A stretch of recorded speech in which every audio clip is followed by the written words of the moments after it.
what can you do? Not, I did a lot, now it's time to go win. It's like, well, what else can you do to be better? Because everybody else that's showing up also worked really hard and they have a lot to offer. And so I just found that I did better the more humble I was as an athlete. Hello, everybody, and welcome to episode 105 of the SuperSetYourLife.com podcast. We are Coach Colt and Zion, your host.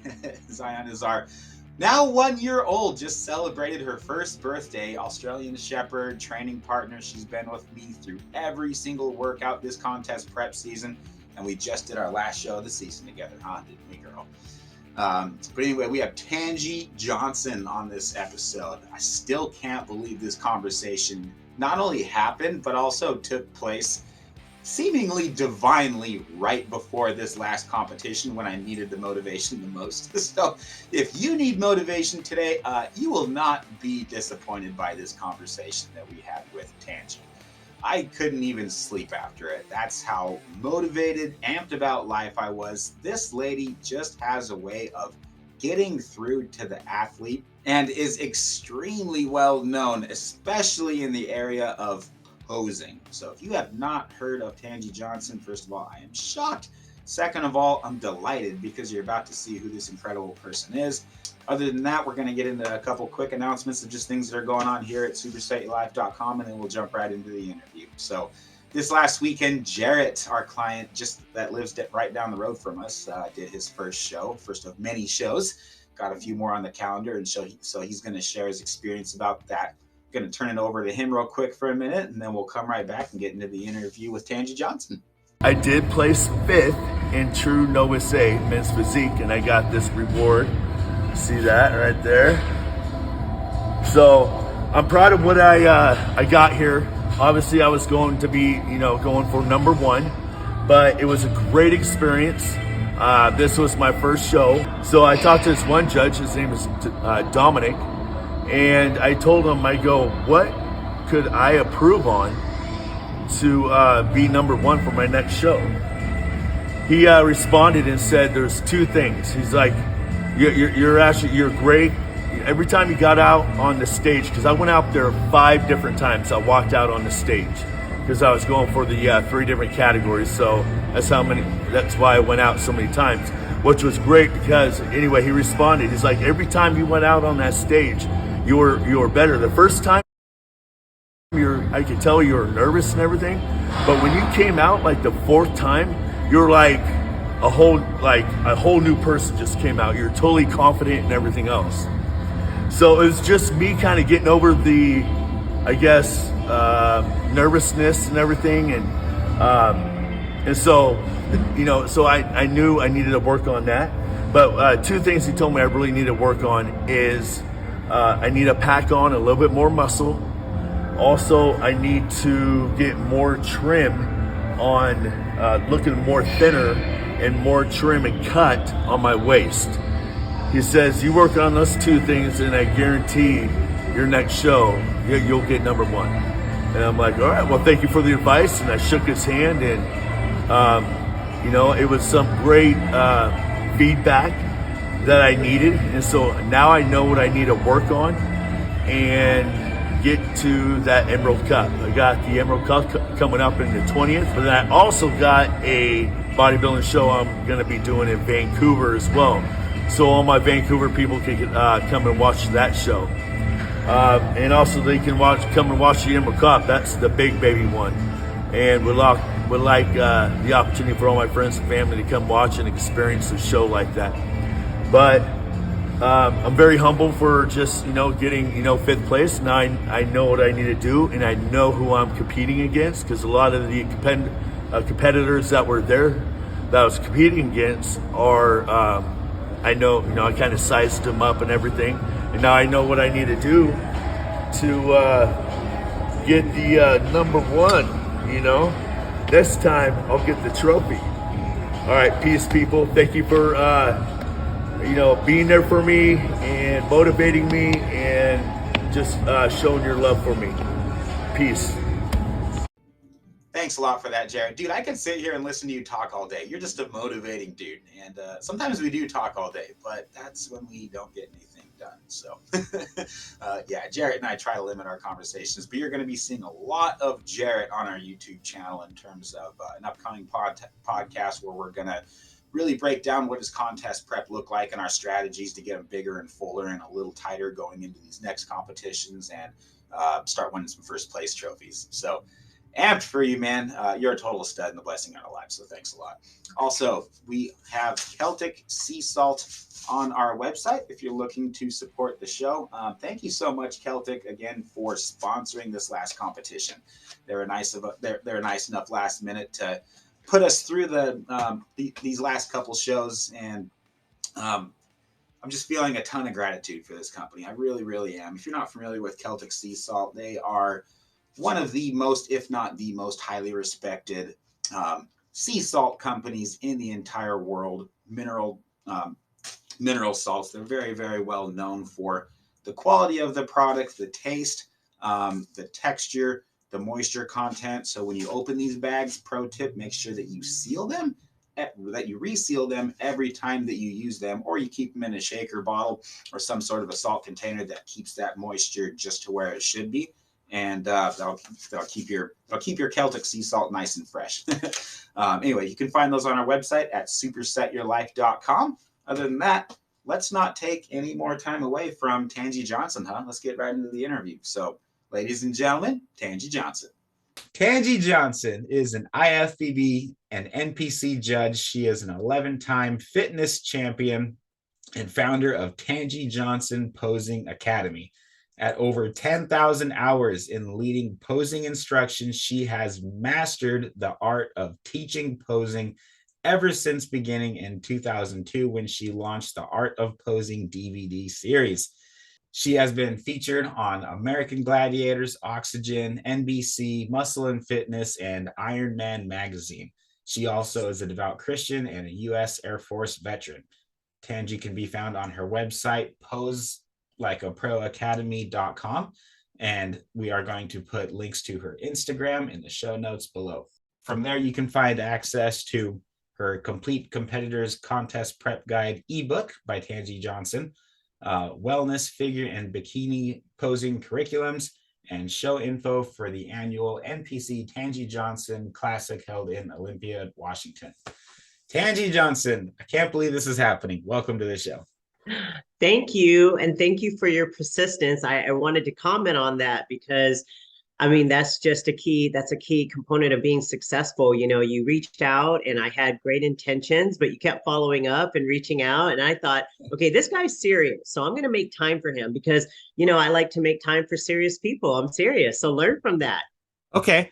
No, that's a very, very helpful tip. Thank you very much for that. Yeah, I wasn't trying to be rude at all, but I was like, she hasn't said no, and she still says she wants to be on the podcast. So you know what? Let's go ahead and take another stab at it. And you know what? It wasn't God's timing apparently back then, but now it looks like it is. So I'm glad we're finally having this talk. I love it. Yeah. Okay. Well, I think we're going to start with this question actually from AYANA Fuentes. She is a very, very good friend and podcast listener, big supporter of our show from Las Vegas, Nevada. But she would like to just go ahead and straight up ask, will you ever compete again? Well, you know, you never say never, right?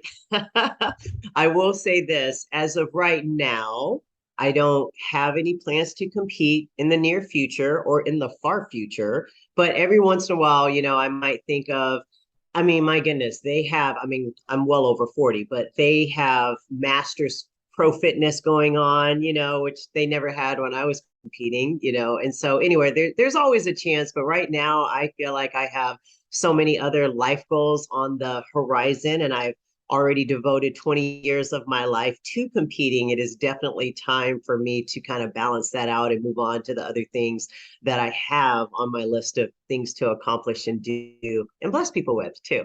Mm-hmm. Absolutely. Would you agree that doing a bodybuilding competition is kind of something you have to be all in with 100% of your focus? You can't have a lot of other projects or big life situations happening around the same time if you plan on being successful? I will say it depends on the person. Now, do you need to have a high level of commitment and discipline to succeed in bodybuilding and the sport? Absolutely. And is it difficult to do more than one thing at a time very well? Yes, it is. But it doesn't mean it's not possible.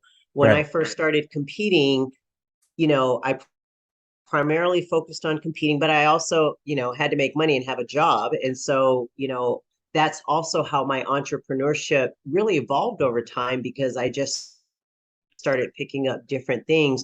But I was always picky about what are the things I'm going to focus on. And it wasn't like it was 10 things. And the times that I did try to do too many, it didn't work out. And even my competitions suffered. So after a while, I got good at picking maybe 2 to 3 priorities to really focus on and to do that at a high level.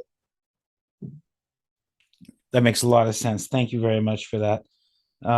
That's been a lot of my experience too, is that if you're so focused on only the competition, it can get lonely and you can start to question yourself because there's so many emotions that go through your body and through your mind and spirit towards the end of a prep, to where if you're neglecting other areas of your life, like your faith and your family, that can be something that has very, very large consequences. And we have to take a step back and go, okay, why am I doing this in the first place? Am I doing this to be a better person and to be better in other areas of life, and to create healthy, sustainable, disciplined habits? Or am I doing this because I want a trophy and I just want to take first place and feel better about myself? Absolutely. Yeah. Okay. Jonathan Griffiths from the United Kingdom would like to ask, how many hours would you dedicate per week to posing practice, and would it stagger upwards towards a contest? So I would say you first need to think about how you want to show up on stage. I will say there's different levels. There's looking like you belong on stage, which means that you know what to do, whether it's figure and doing quarter turns, or you're doing classic physique and you know what mandatories you need to be hitting. There's doing it good enough to feel like you belong and you can get through what needs to happen.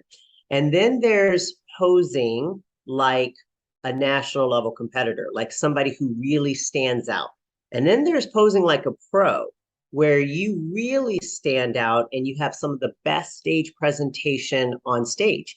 So you really have to decide, how well do you want to present, and then how much time do you have? Believe it or not, I definitely meet people 2 months out from a show who come to me or basically say, I've been working out, for a year, and now it's time to work on my posing. And so, in 2 months, are they going to be able to pose like a pro and probably have the best stage presentation than anybody? Probably not, because they've never even been on stage. And part of having great stage presence is being comfortable. And that's where a lot of people's confidence comes from, is the familiarity of, I've been here before. I'm used to looking out into this big crowd. I'm not intimidated by the people that are next to me. I've done this before. And that's why sometimes that elevated stage presence doesn't come until maybe your 5th, 6th, or 7th show, because now you have experience, you have stage experience, and therefore you are confident, and that shows on stage.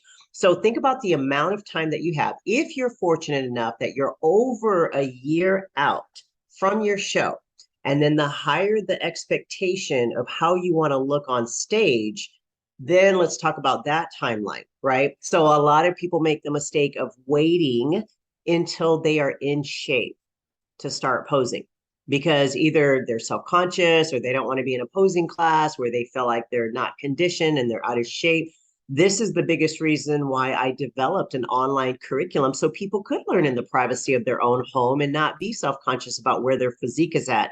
Because in order to master a habit, you have to have thousands of hours of doing that skill in order to truly master something. You don't meet people that say, oh yeah, I went to that dance class 2 times and I mastered the whole routine. You don't usually hear that.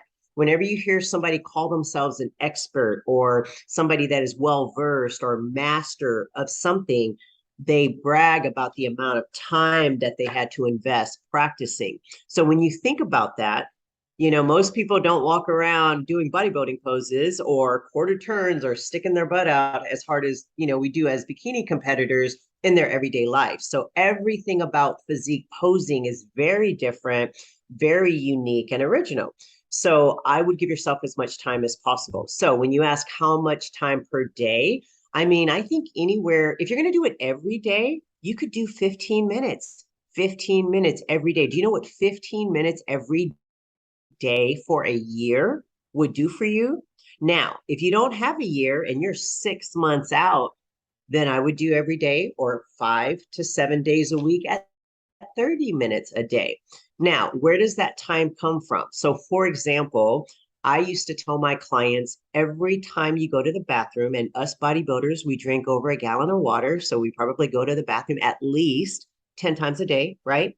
Every time you go to the bathroom, hit a pose in the mirror, like before or after you use the bathroom, especially if you're at home.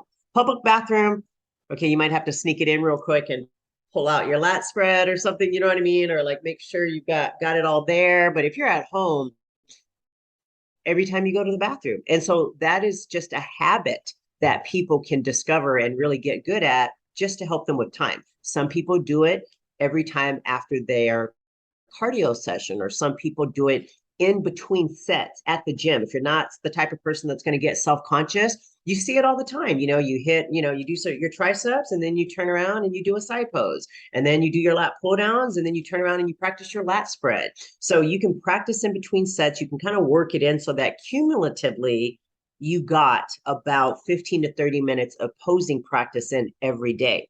Just like anything else, you've got to make time for it, and it's a discipline. But if now, let's say you're less than that, you're 3 months out, right? So you may need to spend a lot more time. I also want to take a moment, if you don't mind, Colt. I want to break down the different levels of learning posing. So let's say gosh, please. you have a coach, or you're working with someone, right? There's private instruction. Now, one-on-one private instruction is great, because usually that coach is really fine-tuning everything and assessing everything that you're doing, every little step. Mm-hmm. There's a lot of devotion to just you. That is really, really great, especially when you're trying to learn what to do. But it's not the same as a group class. A group class will get you prepared for the stage. When you're standing there looking in a mirror, practicing by yourself, or working with the coaches via Zoom, or in front of a mirror at a gym, that is not going to prepare you for the stage, because you're not going to be by yourself on stage. You're going to be standing next to hopefully 5, 6, 7, 8 other competitors. That is what a group class can do, because it can prepare you for what happens if the girl next to you is posing really fast or doing something really flamboyant, right? Or what if they get in your space? Or what if you're the person getting into someone else's space when you're doing your transitions? None of that can prepare you for the stage unless you're in a group environment, getting compared, right? And switching places, and now having to angle because you're the one that's 5 people down. When you're in a mirror by yourself, you're always in the middle, and that's not reality, right? So when I talk about putting together a posing progression protocol for athletes, it usually includes online instruction, which is at home practice, where you're just focusing on, okay, I don't have anyone looking at me. I don't have like a coach fussing at me, you know, telling me what to do every 2 seconds. Yeah. Now I'm just going to learn at my level, right? You need that focused time to practice. But then it's important to have a private, so that you have somebody giving you feedback, so that you're not practicing for 6 months doing the wrong thing. And then group classes are great, especially right before a show, to really get you comfortable being with other people and making sure that, I always say, if you come to one of my posing classes and you don't stand out, then how do you think you're going to do at the show? Right? If you come to one of the classes and afterwards I'm raving about you, like, wow, you look so good, and oh my gosh, you're so smooth, and the other girls or guys are telling you like, man, you really got it down, you can take that confidence into the show, because you basically just had a mini show experience every time you went to a group class. So I think a combination of at-home practice, private, so you get feedback, group classes so that you can prepare for the stage, is the way to go, in as much time as possible, which means start as early as possible, even if that means 2 years, and then give yourself as much daily time as you can. You know, once a week. Problem is, you do something for once a week, 3 days later, you forgot what you did 3 days ago because you haven't put in enough time. So start off daily, and then as you become more proficient, then you can kind of spread it out from that. So I actually think it's almost the opposite when you become more proficient. But then, of course, when you're 4 weeks out from a show, you really need to make sure you're doing it all the time. Yeah. Sorry, that was such a long answer to a quick question, but No, that was wonderful. That was gold. As a matter of fact, Thank I'm you. really glad that you don't have a microphone that I can see right now, because otherwise it would probably be on fire. And I'm just glad that we don't have to deal with that. But my gosh, thank you so much for sharing that. So there's a combination, to make sure I understand correctly, of in person, in your opinion, that's critical. In Yes. person, which is one-on-one group training, and practicing at home. At home, that's right. That all sounds exactly like when I went to school to study professional jazz piano. It's Yeah. because you got to practice, you got to put in your time at home. Yep. But if you do all that, there's nobody catching your mistakes. Hence the one-on-one training. It also holds you accountable to make sure that you're doing your practice, because your coach can tell. And then the group setting would be playing with the entire band. So there we go. I love it. I love it. Yeah. Okay. That dovetails perfectly into this question here from Melony Murray. She actually just did her first bikini competition in Omaha, Nebraska. She and I did that show together. Actually, I flew down to coach her. And so I did classic physique, and she did bikini, got second, third, and second in her categories. And as a grandmother, it was kind of a bucket list that she wanted to check off, and she just got absolutely shredded and had a wonderful experience. But something that she wanted to ask was about posing. And she became very, very confident in her poses, actually, just for the record, by the time that she stood on stage. But she wants to know if you have any advice, any help on becoming more comfortable between your transitions. Now, obviously, this is something that's in your that's in your programs and your packages, but if you could give just like a quick tip or a summary of, like, you know what, this is something that helped me a lot develop confidence in terms of transitions, not Right. just actual poses. Absolutely. Well, the number one thing that I would say for transitioning from, if we're talking about bikini, from the bikini back pose to turning around, you know, a lot of times, because like we talked about, posing is very, very different. And a lot of people are definitely concentrating on it. So I think what happens a lot is you're so focused on what you should do and where you should move your foot and how you should turn, that you're not doing the things that are natural that would actually help you turn around. So for example, anybody in the dance world would understand when I say you should spot. And what do I mean by spotting? Spotting means that your head is going to be the leader. So if I'm over here like this, and I've got to turn around, when I take a step to get ready to turn around, my face should be the first thing to turn. But a lot of times we don't do that. We're here and we're like, we slow, you see what I'm saying? But your head should be the first thing to turn, right? And so if I'm here and I turn around, do you see how my face turned and then my body followed, right? And so one advice I would give is, you know, you're in bikini, your feet are apart. Most of you guys are going to take a step forward and spin around. Number one, make sure you pivot on the ball of your foot. Whatever foot steps forward, you're going to pivot. And then you're going to basically, I want you to act like somebody just called your name. If I'm walking down the street and somebody says, Tanji, I'm not going to go, is somebody calling me? I'm not going to do that, right? I'm going to go, yeah, who just called me, right? When somebody calls your name, we snap our head and we spot. We don't even realize it because our head is leading us. Like, hey, I just heard a noise. Where did it go? So if you're in the back pose for bikini, right, and you're going to spin to the right, then you need to spot right. If you're going to spin to the left, then you're going to spot left. When you spin, your feet and everything in your body is going to follow you. And so as you start that spin, my second tip is put your weight on your back leg. And that's going to stop you from overspinning so that you don't lose your balance. I know it's really hard to do this, like just me talking through it, but basically practice spotting to the front of the room. And then when you're halfway through your turn, sit back on that base leg.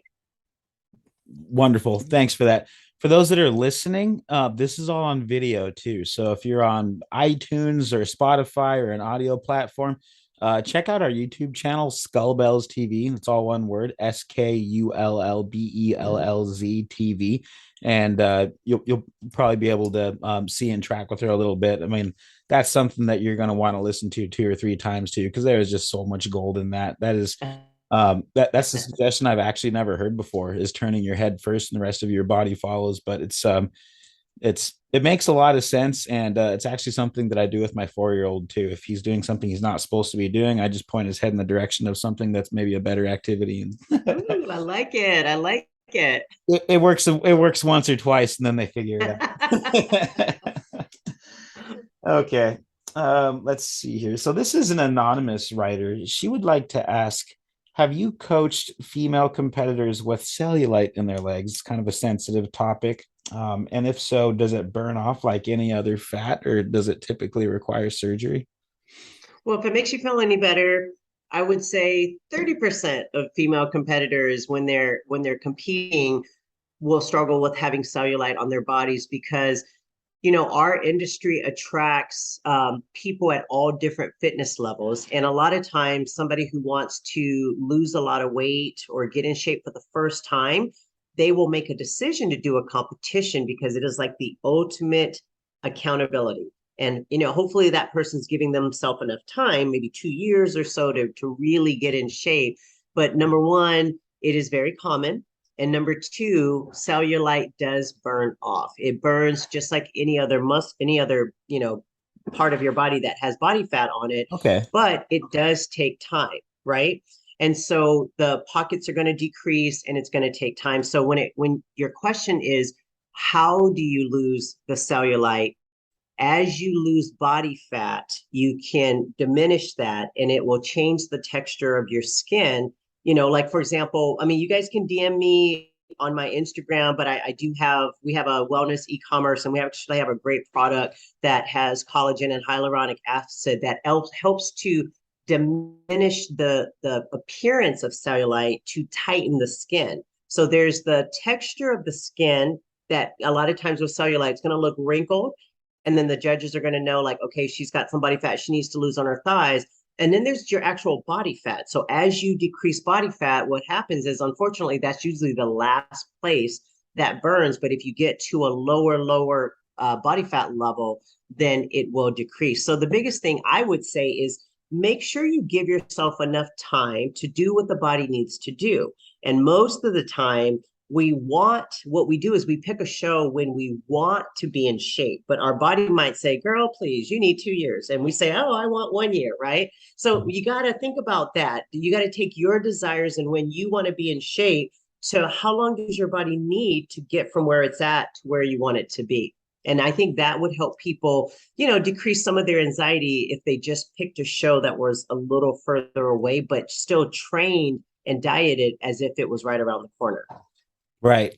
Absolutely.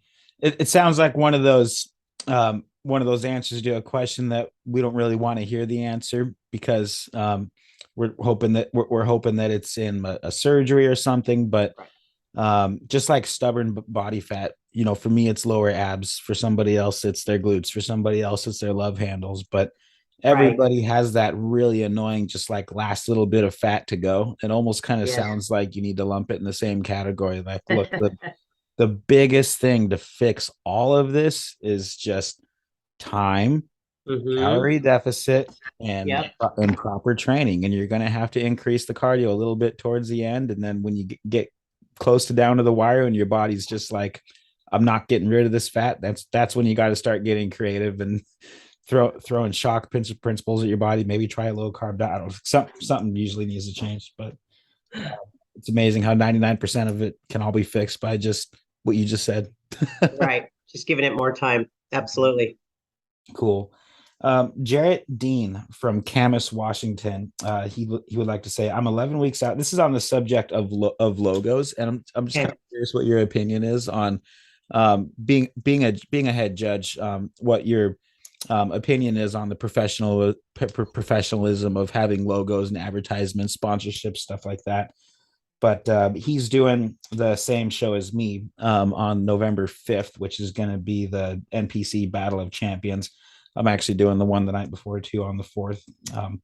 But he goes, NPC regulations seem to discourage sponsorship logos on board shorts. However, I've seen a lot of athletes with either original logos from the clothing or advertising their sponsor, and it doesn't seem to affect their placings. So in your experience as a judge, is there any preference or any suggestions, guidelines that you have for an athlete being able to utilize sponsorship opportunities to get through the show and to pay for the show in the first place, Yeah. Without taking away from the art of presentation on stage? Right. I would say, okay, a couple things. Number one, if it's in the rules, follow the rules, because even though you may feel like somebody somewhere gets away with it, you would never want to be in a situation where we could look in a regulation and say, you know what, you weren't supposed to wear sponsored logos. I've never seen a team logo or a sponsored logo, but I've seen brands, right? And brands seem to be more accepted. Like when you think of Billabong, it's like, okay, that's a massive brand for board shorts. You're going to see that all the time. But I've never seen shorts that say Team Gravity, that's advertising a team, or let's say an official sponsor. So I wouldn't go there, but there's a lot that you can do to basically build up that equity and make yourself attractive to a sponsor. First of all, it's not just the show, but it's the journey. So if you have a social media presence and you are documenting your prep, which most of you are doing, this is going to be the most impactful for the sponsor. When every week you're talking about what protein drink you're drinking, and you're talking about what cream you're putting on your arm, and what you're eating, the egg whites that you're using, that is because that's real life.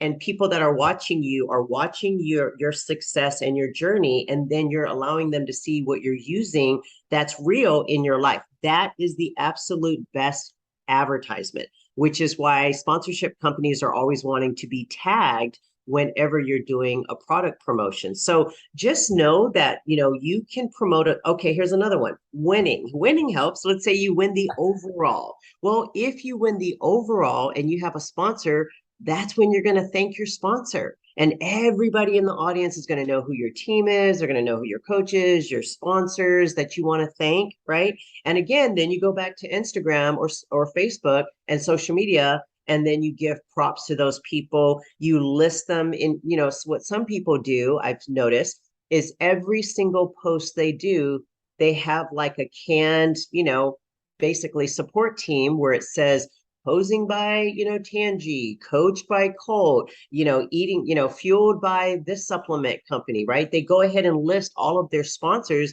in every single message. And so people just get used to seeing it over and over again. So I would not be discouraged that you can't promote a sponsor by having it on your shorts. Focus on what you can do for them in your social media to bring attraction to them. Now, what about when you show up to the show? Can you wear a t-shirt that has your sponsor on it? Absolutely. You're only going to be on stage for a few minutes, but backstage, walking to the venue, leaving the venue, walking around the expo, you could be advertising all day long, because guess what? You're in shape on stage, but you don't get out of shape just because you're walking around the expo. You're still the same poster child for that company. So we just got to think outside the box that those few minutes on stage are not the only thing that matters. Mm-hmm. Yeah, wow, that's amazing. Thank you so much for that. Yeah, no, I just wrote that all down. This is really helpful, because I mean, this is reality. Competing is expensive, and right. And everything that does add up. It's not the mainline sport that I wish it was. I really, really wish it was, and I think it should be. But if we can help educate more people on sponsorship opportunities like this, I think it could really be a win-win. I was sponsored at 2 shows ago by Metabolic Nutrition. That was a wonderful experience. I have a lot of respect for this guy, JERRETT DEAN, here, because it was his idea. Really, he was just like you said at the start of this interview. He goes, "You never know until you ask, and you have to be persistent." And I was just like, they'll never sponsor. They'll never pay for all my entrance fees. And I just called the CEO and I was like, "Hey, I've been using your products for the last 4 years, and what What kind of opportunities would there be to sponsor an athlete like me through this show? And they were extremely generous. They really were. And I want to ask you this, Cole. Did you have this podcast when you asked them? Yeah. This was 6 weeks ago. Did they know about your podcast? Oh yeah. Okay, so I won't go into all the details, but it was probably 10 years ago. I published a How to Market Yourself in the Fitness Industry audio CD, and that's how long ago it was. It was back when we had CDs. Wow. I had to market yourself. I still got a whole rack of them behind me, and they're and right behind the camera, and they're all in alphabetical order. So, so that tells you how long ago it was. But I will say this: we live in a generation where you're right, competing is expensive. And it's nice to get help. And I think every once in a while, you're going to meet somebody that is generous, that just wants to be a part of your journey and they want to help you out. Unfortunately, I don't think that's 95%, because most businesses and companies, like, they have their own objectives and they have their own goals.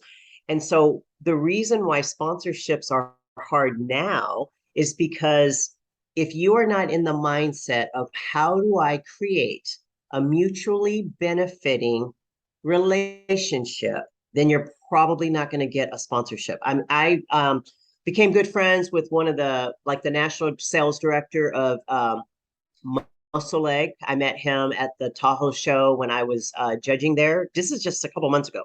And we were just chatting, and his number one complaint is, or not complaint, maybe it's chuckle, is how many people he has coming up to him asking, how do I get a sponsorship with Muscle Leg? And the first thing he asks them is, well, what's your favorite flavor? And they're like, oh, I don't know. I've actually never taken it. So why would Muscle Egg want to sponsor someone who doesn't even take their product, that is not a fan of their product, right? So one of the things you had going for you is you were taking their product, right? And then number two, you had something to offer. You have a podcast. You are out there promoting and increasing awareness and helping other people and building a brand for yourself. Skullbellz, it's a brand, right? And so because of that, they probably felt like not only did they want to help you, but you were a good investment, So whatever they paid for, literally, if they paid for a couple entry fees, that's like $300 in marketing. That's marketing. And they're looking at you like, well, you're obviously going to Totally. And so I always say, before you ask for anything, tell that company what you plan to do for them. And if you don't know, it's time to get thinking. Start thinking about, know what I'm saying? I do know what you're saying. And I'm so glad that you asked that, because I knew the importance of that. And I was like, okay, she hasn't touched on from a sales perspective, just how this is going to benefit the other company and the performance of, and the importance of communicating that to them. But I mean, you just explained all of it right now. So thanks for that. You're welcome. And see, here's what ends up happening, right? So with today's sponsorships, maybe you get an entry fee or two paid, most supplement companies, because there's so many available athletes out there and influencers and ambassadors and affiliates. They can afford to just give you, I don't know, maybe $100 in free product a month, right? Or maybe they'll give you 10% commission, but it's usually not a lot. Like what the companies out there are offering, they're not a lot, because what they're getting in return is something that's duplicatable. They could, if I was a supplement company, I could give everybody 10%, and all you have to do is post and tag my company. And if I could get you to do that once or twice a week, why would I be paying anybody $2,000 a month? Why would I be paying anybody $1,000 a month, right? Yeah. And so when you think about it, what I would tell people who need more income, or they need more sponsorship, or they need more help, is to figure out how do they add value in this industry, right? And so that's where somebody might become really good at advertising, or they're really good at podcasts, or, so there's different skills that you can have that will make you valuable to someone that's going to help you generate that income to be able to pay for this amazing hobby called competing. That's incredible advice. Yeah, and I totally agree with everything that you're saying too. And that's been my experience with metabolic is how do you add value to the industry? Because a lot of these companies, if it's a good supplement company like metabolic, and I use everything in their catalog, like literally everything in their catalog, and have been for a long, long time. And so I've been, and we've been selling their stuff through our website, and so I'm very familiar with like all the staff and know them and know a lot of them on a personal level. But everybody with the company Metabolic Nutrition seems to be very unified in their vision for the company and the purpose of the company, being the best of the best, not the Walmart of supplement brands. And everybody has their area where they really specialize in, where it feels like they're doing something. But at the end of the day, I mean, is there money in supplements? I mean, I guess so, but not like there is in other stuff that's outside of the fitness industry. Like if you're in the fitness industry, there's probably like a 99%. There's good coaches and bad coaches, sure, but just the nature of the industry, you got about a 99% chance shot that the supplement company or the coach really does care about you. Otherwise, they probably wouldn't be in a health industry in the first place. Yeah. Okay. Well, that was amazing. Thanks so much for that. Okay. Lucky from Newmarket, Alabama would like to ask, this is from a different, a little bit different of a topic, but she goes, what tips do you have to get your mindset in the zone to work out? Oh, for me in my day, it was always music, right? So let's say I was tired and I walked into the gym for my typical either routine practice or weight training practice. You got to have a mantra, something that you tell yourself. But for me, it all started with music. So I would put on music that energized me, whether it made me feel strong in the moment or it made me feel like I wanted to dance, because dancing brings energy to me. But it would always start with the music. And then it's what I would be telling myself. And it changed every season. I mean, for every prep, it may have been something else, right? So I would say music, and then having a mantra that you're telling yourself that works for you, that gets you in the right mindset. Mm-hmm. Are all of your workouts typically that high energy the way that you're describing? Because like a lot of mine, sometimes I'm just not feeling it, or I'm like, you know what, like I can feel some anxiety and some cortisol starting to build up. Maybe this is just time to listen to a Christian podcast or something and just kind of go through the motions and take a deep breath and pet my dog between sets. You know, do you ever have a workout like that? I'm serious. Well, no, I mean, so if we talk about, there's burnout that we can all do to our bodies. So when it can't, like, for example, lifting weights, did I always lift every single set and every single rep to failure? No, maybe like 80% though. 80%, yes, I was. But then there were also workouts that were more like deloading. And especially if I was already tired and I wasn't able to, let's say, like pursue her hypertrophy through trying to tear those muscle fibers by going to failure, I would just tell myself, my body might need a little bit of a deload. So today's workout it's not going to be trying to go to failure. I'm not going to be, breaking any PRs today, but I'm going to stimulate the muscle, but it won't be at that level. So absolutely. I would say probably 15 to 20%. We're not at that high intensity. Wow. Okay. I'm glad I'm not the only one. Yeah, that's right. That's right.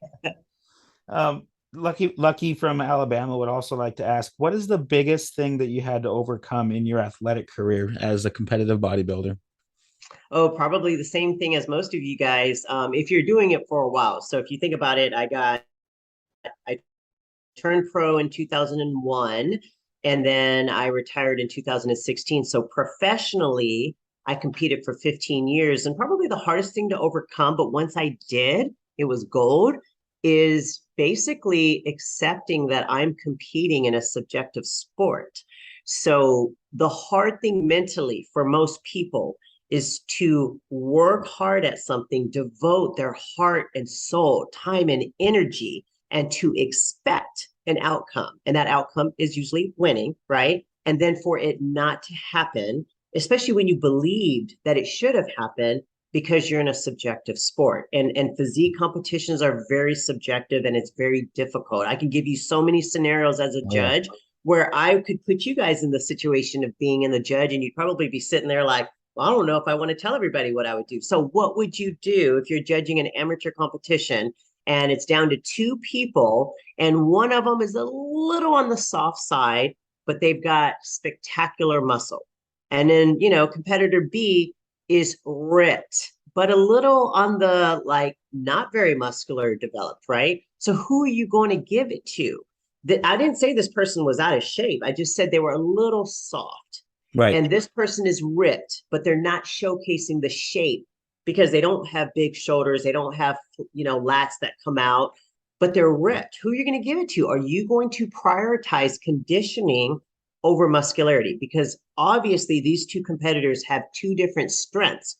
This competitor has conditioning as a strength. This person has muscularity. Well, which one do you think is better? And they're both critical.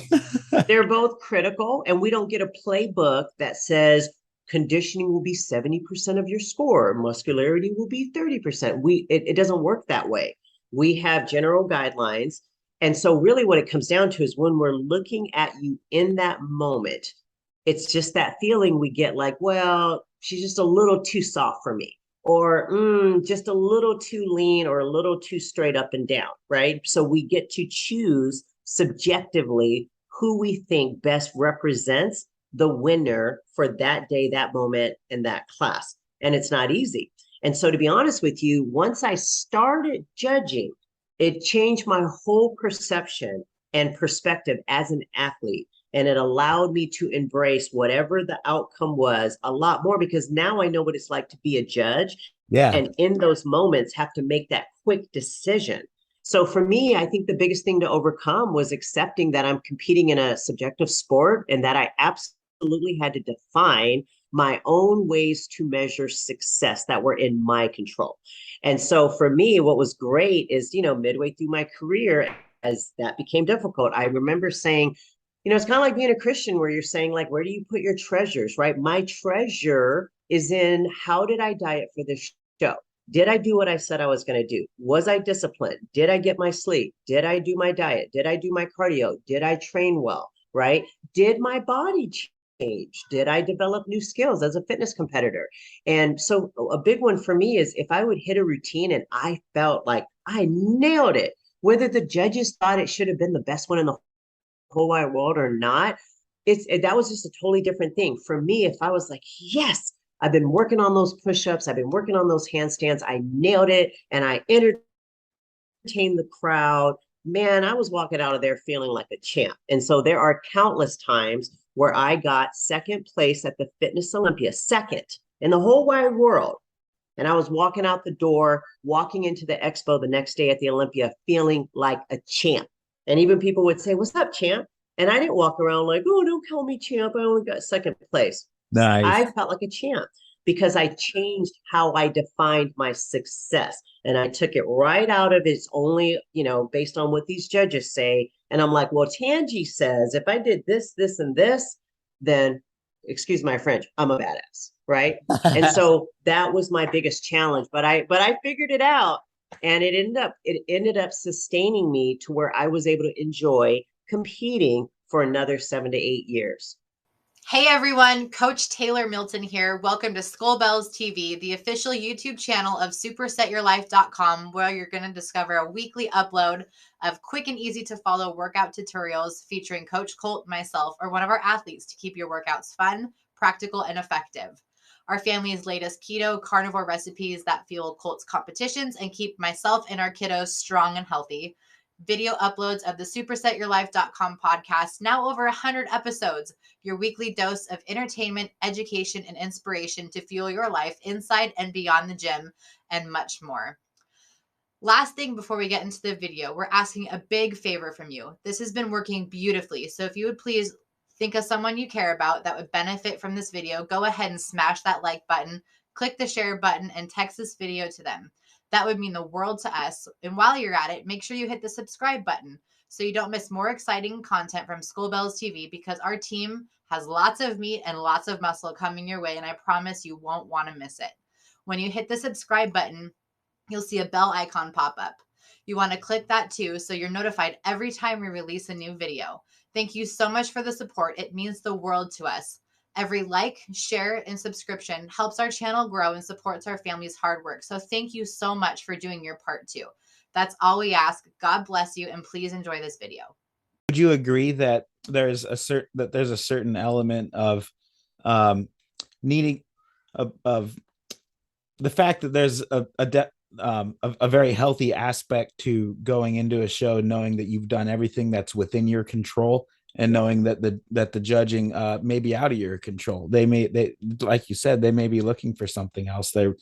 I mean, heck, the lighting could be different. I've heard every single story, and I'm sure you've heard every single story of, oh, well, I had this, and this going for me. Did you not see my side chest pose? I mean, that guy looks like crap compared to my side chest language. But when you go back and look over it and see it from a judge's perspective, you know, I've refereed hockey games, and there's times where I'm like, man, you think that I saw something in that goal line that you didn't see? I mean, like I didn't call a goal because I didn't see the puck cross the line, you know.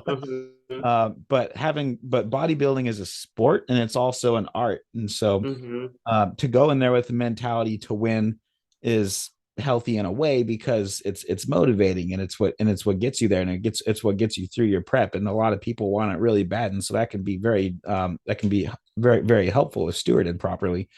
But I believe that it's a very unhealthy place to place your self-worth in the place that you get, because somebody else just might be a flat out better athlete. You know, 6 weeks ago at the Northern Classic, I was the conditioned athlete you were describing. I had 5 judges at least tell me that I was the most conditioned athlete at the entire competition. But everybody that beat me was also shredded. It's not like they weren't shredded, like they were shredded too, and they had more muscle than me. It's like, okay, we can't argue it. You know, it's like we did what was in our control. That's going to take about 10 years to develop that kind of muscle. Okay, let's take a come back. I know when I used to, so when I was doing contest prep coaching, I would interview every prospective client before I would, you know, decide if they were a good fit for me. And I gave them opportunity to decide if I was a good fit. And that was always a big question is, you know, basically, I know you're competitive, but tell me how competitive you are, because if you have an average physique, but you want to win the overall, then allow me to tell you how many years you should train before you come back to me, right? Like that's how real I would be, because, you know, you can enjoy, if you have the ego that can enjoy competing year after year and having small improvements every year, that's how a lot of people do it. But if your ego is bigger than that, you need to take the time off to make significant, you know, improvements if you want to go right to that win. So I know athletes who take 2 to 3 years off, they come back and win the whole thing. And then most of the athletes I know who don't do that, and there's nothing wrong with it, right? They're like, no, I want to compete year after year after year after year. They do make some changes, but you know, if you only have a 3-month off season, you know, compare that to the person who has a 2-year off season, especially in bodybuilding or in classic physique. And what do you think the difference is going to be, right? So I always tell people, like with a lot of women, first of all, they don't want to be out of shape for long periods of time, where guys typically don't mind being, you know, in the off season. Because number one, yeah, you're bulking and you're big. So in a t-shirt, you look massive, right? Nobody's looking at your belly, right? Before a woman, you know, big isn't always, you know, affiliated with feeling good about ourselves. And so for women, it tends to be a lot harder to go through off seasons for extended periods of time. And, you know, I have some women that they can't even do it for 3 months. They're like, oh, I can't afford to put on 10, 15 pounds in 3 months. And so then I have to tell them that if you want to always be in shape, you have to accept that you'd rather look good all the time, but not make the time to actually improve, which is going to affect how competitive you can be. So you kind of just decide, you want to look good for a living, or do you want to do what it takes to get better, right? Because it looks different. A bodybuilder, that could be, go take 2 years off, bulk up, put on a lot more muscle, come back. Okay, you don't want to take 2 years off, then just go take 6, 8 months, improve and get a little bit bigger, come back, fine tune it, but it might take you 2 to 3 years before you're winning an overall, right? Yeah. I've seen both stories. You just decide which one do you want.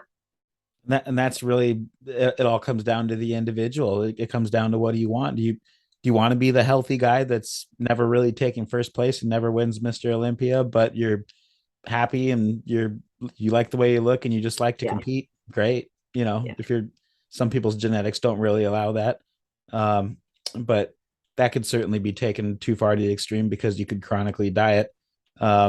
You could take it too far to the extreme too, to become Mr. Olympia, as a lot of us know. It's costing people their lives. It's an intense sport. So, okay. Do we have time for one or two more questions? Yeah, let's do one more. One more question. Great. Okay, Loren.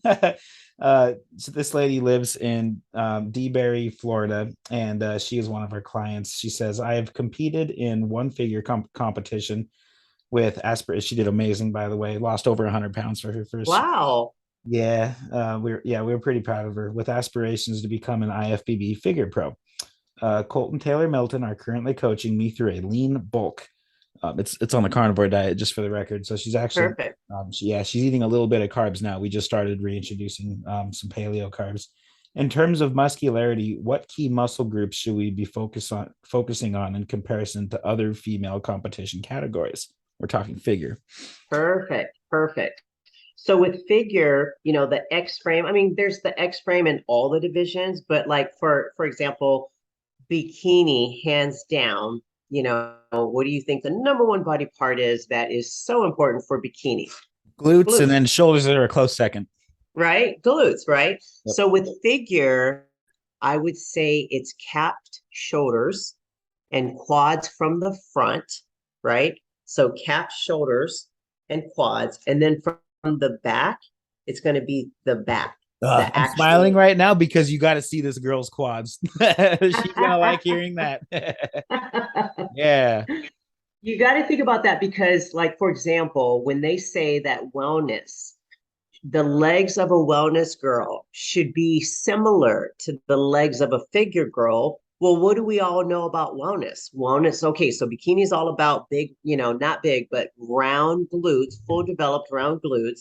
And wellness is all about having overdeveloped quads for the body type. So if you have a bikini slender upper body and then you've got figure legs, you're the perfect wellness girl. So in that way, remember that with figure, yes, the quads should be big enough that they stand out. And that's the thing, that some bikini girls, their legs are a little too developed. And so they either start looking like they should do figure if they're muscular everywhere, or maybe they should be doing wellness because their quads are disproportionately developed for their upper body. But with figure, cap shoulders, because again, when you hit that front pose, you look at every Miss Olympia for figure in the past, 20 years, and the biggest things you see, of course, is their frame. But what gives them that frame? Usually the cap shoulders, the lats that taper in, and then those amazing quads where you're just like, wow, look at those legs, right? And then when they turn to the back, it's lights out, back attack, boom, the heart shape and the fully developed lats, traps, rear delts, all of it. With bikini, you don't even need to have a muscular back. You don't need to have a muscular back at all, because your hair stays on your back in the back pose. No, it's my least favorite thing about it. So like with back, that would be like the least important body part I would work on in bikini. Bikini, I would make it about the butt, the shoulders, the legs. The back would be the last body part. Arms and legs would be the last body part. But with figure, quads, shoulders, back. Mm-hmm. When you say back in bikini, sorry, just to clarify, are you talking about back thickness or back width? Because from what I understand, the width and the lat spread with the tie-ins down low, that would contribute to more of that hourglass shape, right? If I'm not it would, but most of the time, we don't need bikini girls to have a lot of lats. We just really, to be honest with you, if they just relax in their back pose and they're not squeezing their back, if they relax, they should have enough medial delt cap, right? On their shoulders, the round delts. That should be enough to where their hair's falling straight. We got to see some cap.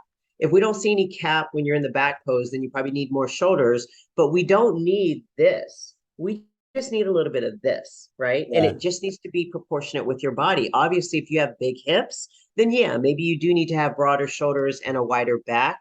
But otherwise, the level of width that we need for figure is nowhere close to what we need for bikini when it comes to the width of the back.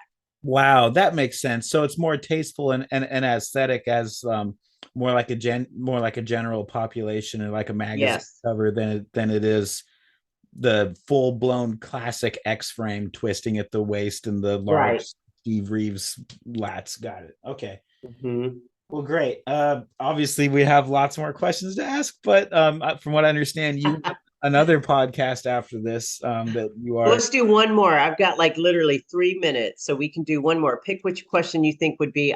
I mean, actually, there's one that I would love to talk about from what I looked at. And I think somebody asked what my favorite all-time experience was as a competitor. It was Ayana. Ayana asked what was my favorite competition experience. Number one, there's two. I'll tell you guys about two. One of my favorite competition experiences was going to my first NPC Nationals in 2001. And the reason why that was so special, I don't see this mentality a lot anymore, which is disappointing because I feel like it's one of the things that helped make me a great competitor. But I had a level of humility where even though at the time, this is back in 2000, 2001, I was winning a lot of competitions. I was winning figure at the Emerald Cup, and I won the Ironman, and I won the Washington State, and I was winning all these shows, right? In fitness and figure. When I finally went to nationals, I still did not expect to earn my pro card because I thought I'm pretty good in Washington. I mean, I've won several shows in Washington, but I recognize that there's 49 other states. I don't know why. Like, it just blows my mind when people go to nationals and they're just like, I just got second place in a local show. That's it? Second? Or maybe they won one overall. One? There's like 20 shows in Washington and you're excited about one overall. I won multiple overalls and I still didn't think that it was going to be easy to win because guess what? California probably has 50 shows. So there's 50 overall winners coming for me there. And then Alabama and South Carolina. I mean, you know, like, so do the math, right? So I went to NPC Nationals with no expectations. Of course, I worked to win. I just didn't have any expectations because I knew that we were going to be flooded with amazing talent. And I don't know if it's because I didn't expect to win that made me work harder, but I ended up winning the whole dang thing. My first time ever at Nationals, I ended up becoming the NPC Nationals winner. I'm like, oh my gosh. So that was a beautiful experience because I did not expect it. I was in complete shock. I mean, my sisters were running up and down the aisle screaming. Like, even my coach was shocked. He was just like, wow, holy cow, you just won your first overall at your first show. So one thing that I'll say is be humble and you will thrive better if you expect more of yourself than what you expect to happen at the event. Okay, let me say that again. Expect more of yourself. How can you get better? How can you take responsibility? What can you do? Not, I did a lot, now it's time to go win. It's like, well, what else can you do to be better? Because everybody else that's showing up also worked really hard and they have a lot to offer. And so I just found that I did better the more humble I was as an athlete. So that was my first experience. Now, I went from winning my first overall nationals to taking 10 years for my second favorite experience, which is winning my first Arnold Classic. I won the Arnold Classic in 2013 after having did the Arnold at least 10 times. And that was my favorite moment because the difference is I worked 10 years to win that show. 10 years I got fifth and seventh and sixth and second, third, second. 10 years. So if you would ask me, so if you could go back and do it over again, would you have wanted to win after 2 years or 3 years? The me that I know now would say not in a chance. No way. Because it was so much sweeter because I had spent 10 years truly building a legacy and becoming a champion because I put in 10 years. Losing taught me how to win. Does that make sense? Yeah. Losing me how to win. And I just would not have been the athlete that won in 2013 if I got comfortable and thought I was all that in a bag of chips. I mean, because trust me, my career started that way. I won the nationals, I turned pro, I got seventh at my first Arnold. I win my first pro show as a rookie. My second show, I won the pro show, right? That's a very fast, stellar beginning, but it wasn't sustainable. And so after a couple years, I started becoming what I called average. That's when I dug deep and was like, I'm going to learn how to do handstands. I'm going to hire Steve Atlas from Spokane. I'm going to raise the level. I'm not going to get comfortable. I'm flying to California, taking gymnastics lessons from the best fitness gymnastics coach who used to train all the champions. Like, I got deep into my gut in those middle years and got so much better.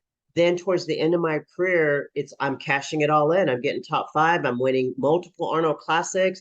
And so I look back, that's my favorite second memory, which is so opposite from the first one where I was like humble and surprised. It happened really fast. Second memory was, wow, this is what hard work and building a legacy and sustaining discipline and grit for a long period of time looks like.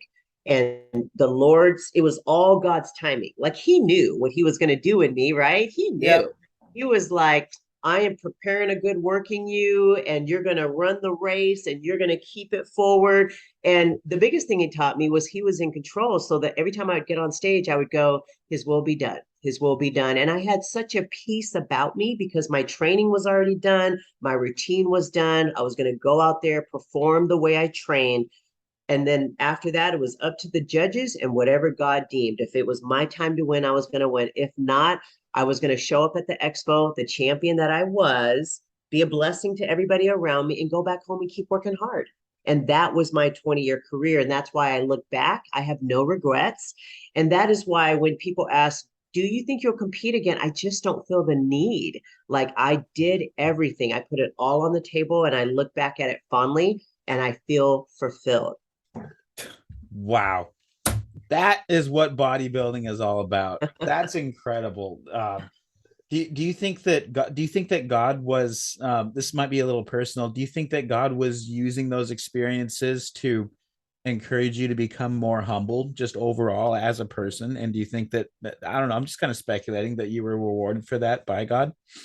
Absolutely. Like, I always, towards the end, I kind of felt like God was teaching me how to be the people's champ and what that looked like, that people honored more than just wins. So when I think about my career and the people who followed me, my fans, the people who loved me, they loved so much more than just the talent in my routines or the medals that I walked away with, or my, I mean, don't get me wrong. I ended my career with 11 pro wins, which is really good, but I did 54 pro shows. So that's only a quarter of them, less than a quarter of those shows I actually won. The rest of them I did not win.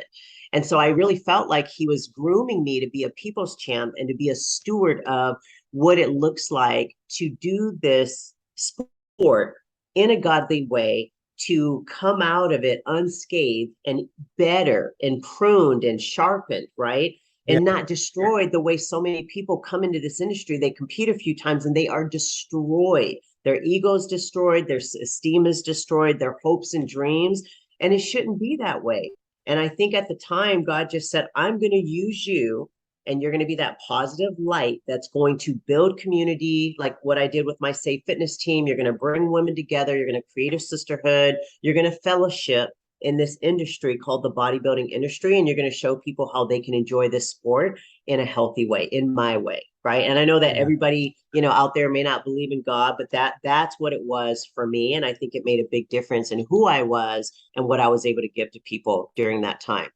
Well, that's such an incredible testimony, because the gym is full of people that are just lost spiritually, mentally, physically. It's like a lot of people are there just kind of picking up the pieces from some bad decisions earlier in their life, and they're just as confused as the next person. And so to hear your testimony, I just think is incredibly inspiring for someone to go, I feel like God wants me to do something with my life, but what am I gifted in? Look at your testimony as somebody that has really mastered stewardship and making the most out of what he's given you. So thanks for sharing that. Thank you. I appreciate you having me so much. I'm so sorry it took so long, but I hope it was worth the Oh, wait. don't worry about And- it. Kidding me? We just publish something else in the meantime, and then the fact that we're actually able to make this happen, I'm just like, you know what? This is, for whatever reason, I feel like this is the right time. So it all worked out, and you are more than generous for being patient with getting this time nailed down, and helping us make this happen. So it means the absolute world. Thanks so much for your presence on our show.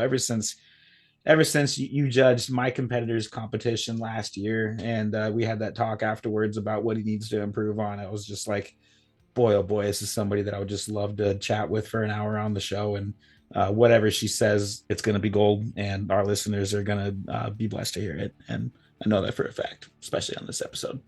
Well, thank you. I really appreciate you having me. And I just want to take a moment to honor you too, Colt, because I'm glad to see that you are stepping up, doing what you're doing. Like, I mean, even for me, having a podcast would be intimidating. Everything from, just like what we were talking about earlier, just the learning all the ins and outs of all the tech stuff that has to be done, keeping a commitment to your followers and that schedule.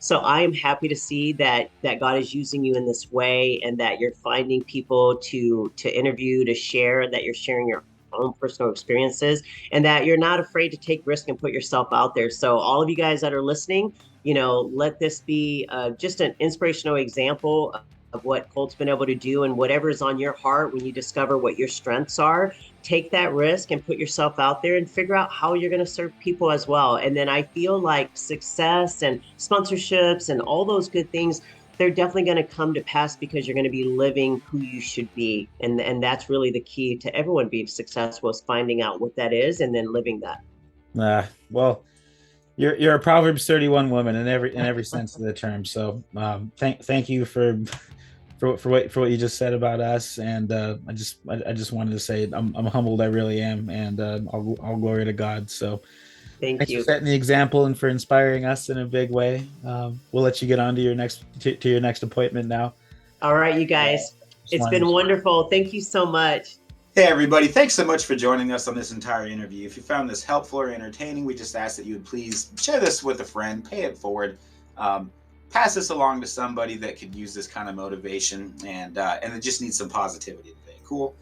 That would be awesome. We'd love to hear what you think of the show too. So any ratings or reviews that you have, they're very, very much appreciated. That's how we've been growing this channel organically. We do have a new episode usually every Saturday morning. If not, might be a couple days early, a couple days late, depending on who's competing and where we're traveling and what else is going on. But that's the average that we try to stick to. And I think we've been pretty consistent over the last couple of months. All right. That's pretty much it, guys. Thanks again. God bless you. Bye-bye. And we'll catch you on episode 106.